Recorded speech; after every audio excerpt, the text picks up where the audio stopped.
比如说你遇见一些极窄的车位啊，可以这样把车泊进去啊。当然，我们现在地面上是有水的，减轻了它的附着力。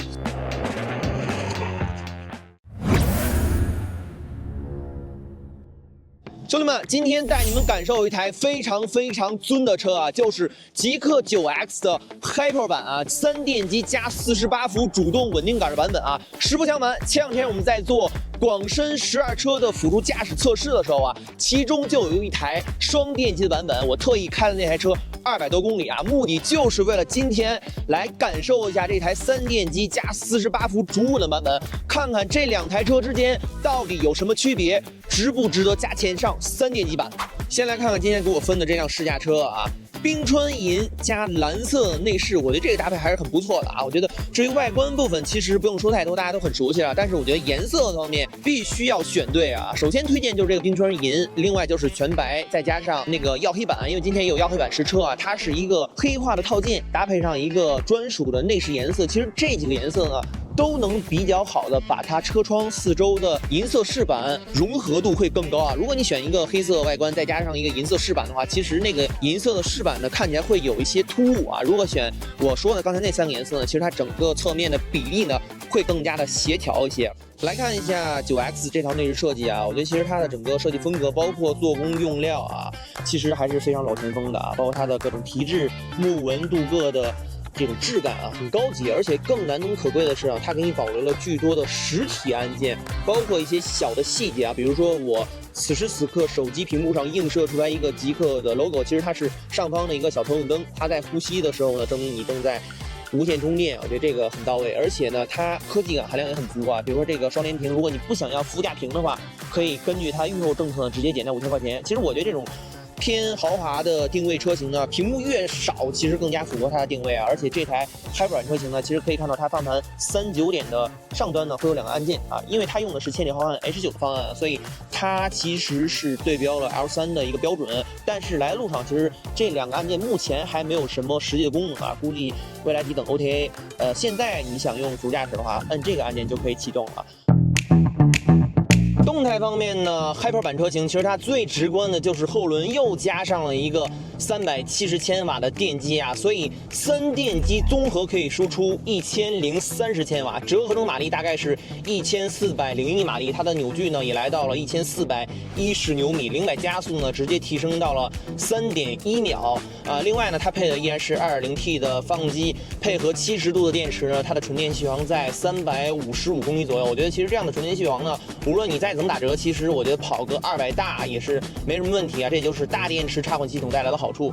再说这个动力方面呢，其实前几天我在开双电机版本的时候，其实我觉得它的整个动力输出已经是相当的富裕了啊，毕竟是一个加速3.9秒或者说4秒出头的一个车型啊，你这么大的一个体型，其实整个加速起来它是非常凌厉的，我觉得满足日常99%的场景都是没有任何问题的。那换到这个3电机 Hyper 版车型上，其实它的绝对动力再次提升啊，0-100加速直接干到3.1秒，我觉得整个动力可以说是非常的牛逼了。而且我觉得它在高速上，比如说时速100或者说110以后再加速的能力呢，也是非常充裕的。以我经验来看，我觉得它的极速啊绝对不止官方标的240公里啊，我觉得再往上肯定是有冗余的。可能有人会说啊，这个动力没什么用啊，浪费。但是我觉得恰恰这2个词用来描述豪华车那是很精准的啊。当然，因为有了3电机呢，它后轮2个电机独立控制了，其实它可以实现比如说极氪掉头、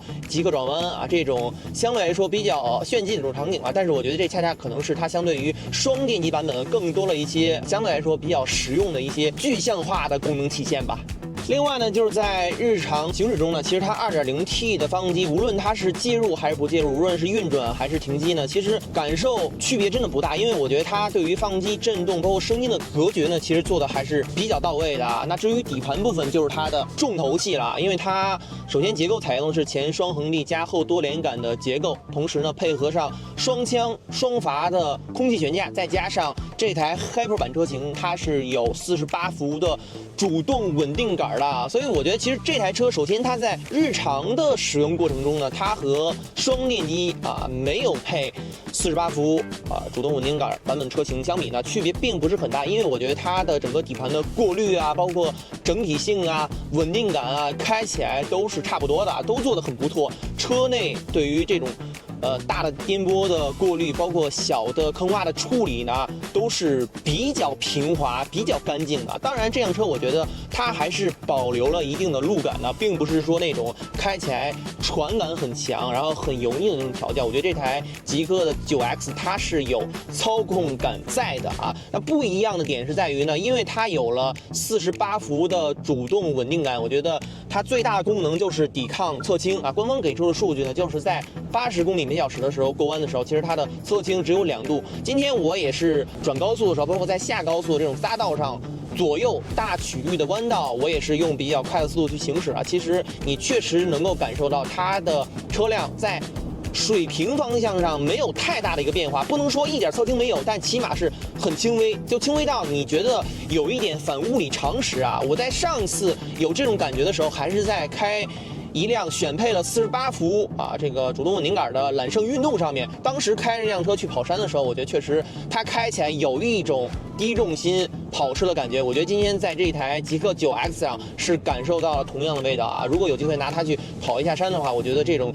主动稳定杆的作用会体现得更加明显当然，它左右这个稳定杆也是能够解耦的。比如说你在走些烂路的时候，它左右车轮就会解开这个主稳，然后让你的左车轮呢不会有太多的干预，然后保证更好的一个滤震的性能吧。我觉得这个主动稳定杆它带来的功能，相比没有选装的那个双电机版本它真的是一个锦上添花的一个作用我觉得这个，如果你的预算比较充足的话，即便买双电机版本也尽量去选一下，据说是能够选装的只不过等车的时间稍微长一些。那它对于底盘质感的提升，我觉得是很明显的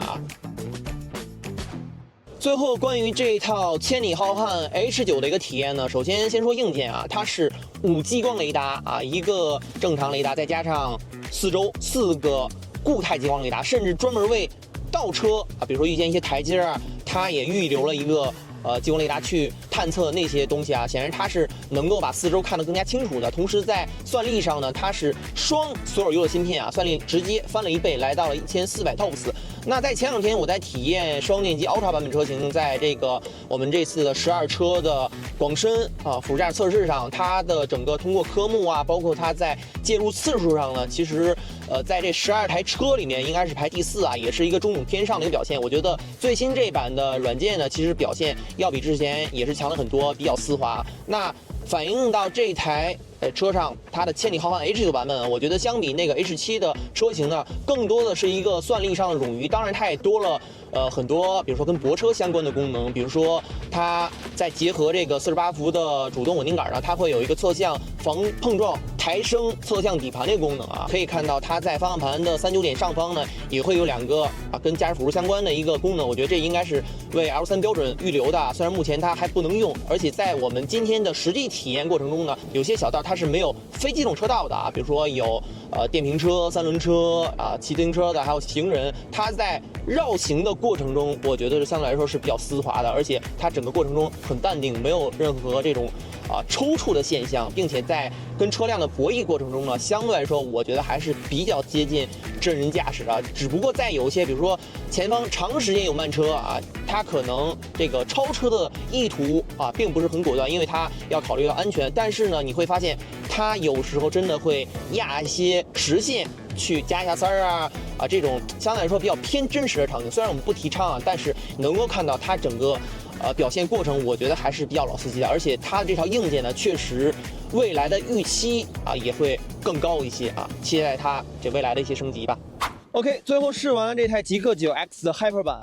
回到开头那个问题，3电机版本的车型到底适不适合加钱去冲其实我觉得从感性的角度上来讲呢，无论是它3电机带来的动力上的提升，还是各种炫技的这种场景，以及它标配48伏的主动稳定杆，让它在底盘质感上的提升，包括更高的硬件配备，让它在辅助驾驶系统千里浩瀚 H9